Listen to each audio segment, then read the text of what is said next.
Biden's domestic agenda faces major tests this week. Congress is expected to vote soon on the roughly $1 trillion infrastructure bill and an even larger social and climate package. The House Budget Committee advanced the second measure Saturday without a single Republican vote, and one Democrat even voted against it. The package comes with a $3.5 trillion price tag. Congress also has until Friday to prevent a government shutdown and avoid the U.S. defaulting on its debts. Last week, the House passed a stopgap government funding bill. It's bound to face opposition, though, in the Senate, where Republicans have vowed not to raise the debt ceiling. They're urging Democrats to do it on their own through the process known as reconciliation. House Speaker Nancy Pelosi insists that an infrastructure bill will pass later this week. On Sunday, she admitted that the size of the president's social spending package would end up being smaller. Despite divisions between moderates and progressives in her party, the Democratic leader remains optimistic. Building Back Better has the support of over 95% of our caucus. So when you say Democrats divided, no, they're overwhelmingly. I've never seen actually over 95% of the caucus just about for anything.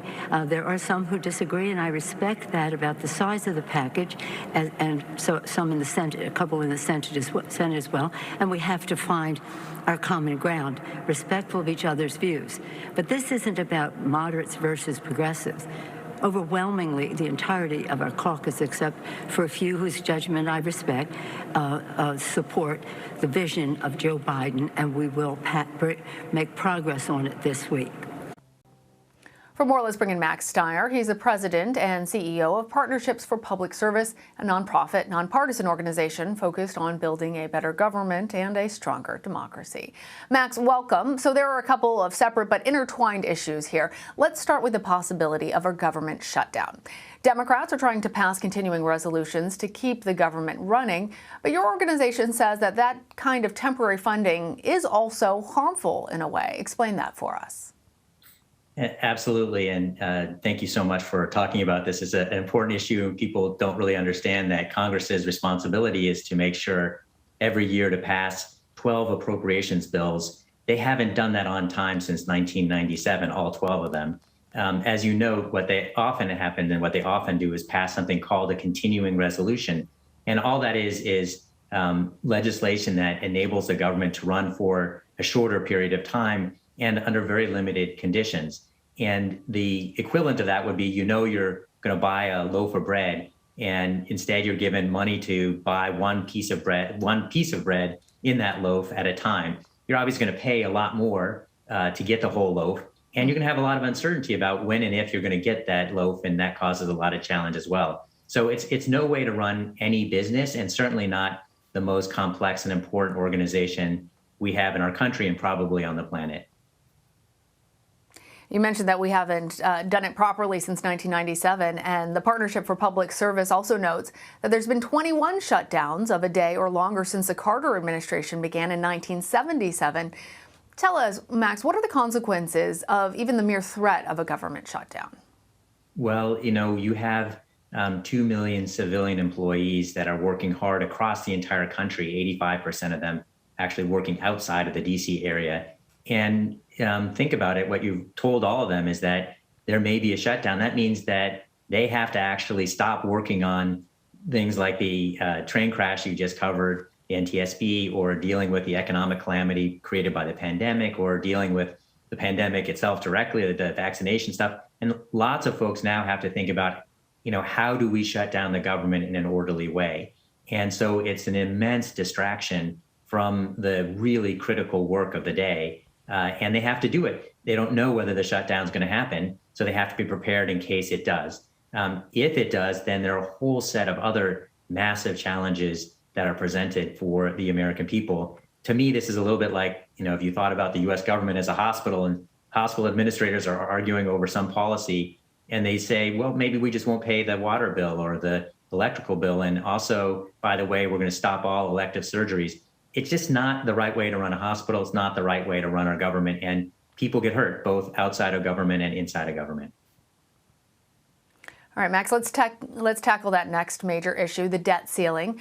Republicans don't want a default. Senate Minority Leader Mitch McConnell actually said, quote, "America must never default. We never have and we never will." but they don't want to join Democrats in voting in favor of raising the debt ceiling. So explain the seeming contradiction for all of us. Huh. Well, again, it's you may be asking for an explanation of the inexplicable. I think you're right that there is a universal understanding that a default of the United States obligations could cause enormous consequences for our economy and frankly for the world economy as well. And it doesn't help anybody to see that happen. And so the dispute is, how are you going to resolve that? And that's really a matter of the Senate leadership to decide how they're going to try to make sure they don't burn down the House, because that's really what's at stake right now. And ultimately, one hopes that they'll come together and figure out a way to do it before they spook the markets and begin to cause real harm. Well, the other thing, as we're sort of putting this into historic context, when the position was reversed during the Trump presidency, Republicans counted on the Democrats to raise the debt ceiling 3 times. I can tell that you don't think that this is an issue that should be partisan, but the fact of the matter is it has become that way.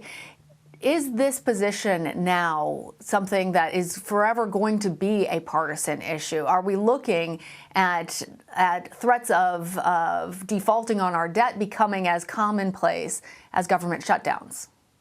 So I certainly hope not. And you're right. I think that what we really need is the equivalent of a Geneva Convention. There are certain aspects of our governance that should not become partisan because they're too fundamental to our health, wealth, and safety as a people and as a nation. This is one of them. It has very profound implications for us economically. There are certainly legitimate reasons to have differing policy views, but not over this. And as you stated yourself, there really is agreement that this should not happen. And we have elected leaders representing us in the Congress, and we need them to be real leaders. They need to actually figure out a way to put the partisanship aside on these kind of fundamental issues. I like your idea of a Geneva Convention for Republicans and Democrats on these essential issues, but that's not going to happen in time to avoid potential calamity in this case. So let's talk about the proposed immediate solution to the current fiscal crisis. Should Democrats resort to raising the debt limit through reconciliation? Well, so again, I think I'm a little bit more of an optimist than you are on this, which is I do think the stakes are so high that I do hope and believe that the parties will come together. There are many ways that they can express their differences, and this is not one of them that I think works. There is, in fact, bipartisan legislation to address some of these issues. For example, Senator Langford and Senator Hassan have proposed legislation that would get rid of shutdowns, and it's really a very simple proposition.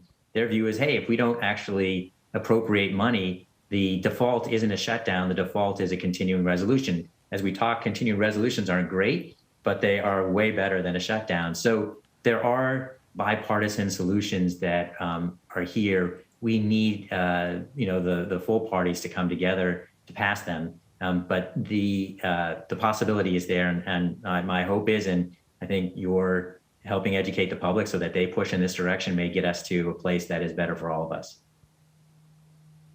That is the hope. Max Stier, thank you. Thank you so much.